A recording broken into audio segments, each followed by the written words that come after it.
এর উপর আক্রমণ করে। পাকিস্তানের পক্ষ থেকে এই ঘটনায় নিন্দা জানানো হয়েছে এবং পাকিস্তান বলেছে ইরানের আক্রমণটি এটি নিন্দনীয়। পাকিস্তান তার জায়গা থেকে শান্তি কামনা করছে, যেই কাজ শান্তি বিঘ্ন হয় সেই কাজ পাকিস্তান চায় না। অর্থাৎ আমেরিকার এই কর্মকাণ্ডকে নিন্দার ভাষায় পাকিস্তান জানিয়েছে তাদের সরকারি অফিসিয়াল বক্তব্যে। নরেন্দ্র মোদী ফোন করেছে মাসুদ পেজেশকিয়ান, ইরানের প্রেসিডেন্টকে। তিনি বলেছেন, আমরা চাই দ্রুত এই সমস্যার সমাধান হয়ে যায়। নরেন্দ্র মোদী কোনো প্রকার এই কাজের জন্য নিন্দা জানাননি আমেরিকার এবং বলেননি যে এই কাজের জন্য আমরা দুঃখ প্রকাশ করছি বা যেটি হয়েছে এটি ঠিক না, এমন কোনো বক্তব্য নরেন্দ্র মোদী দেননি। তিনি বলেছেন, আমরা চাই দ্রুত এই উত্তপ্ত পরিবেশ শেষ হোক, আলোচনার মাধ্যমে সমাধান হোক।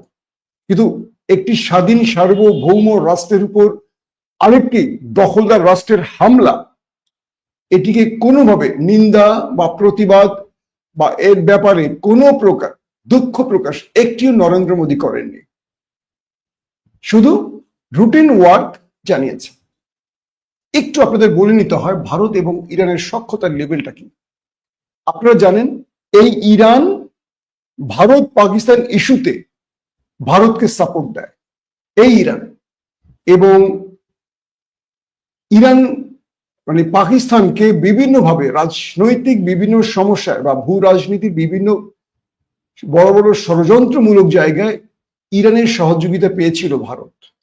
এবং আফগানেও আশরাফ গানি সরকার যে বসেছিল, এই ঘানি সরকারকেও ভারত টিকিয়ে রেখেছিল, ইরানের সহযোগিতা ছিল প্রচ্ছন্ন। পরবর্তী ইমরান খান এসে তার কৌশলী ভূমিকায় তালেবানকে ক্ষমতায় প্রতিষ্ঠিত করে আর মার্কিন মদতপুষ্ট সরকারের বিদায় ঘটায়।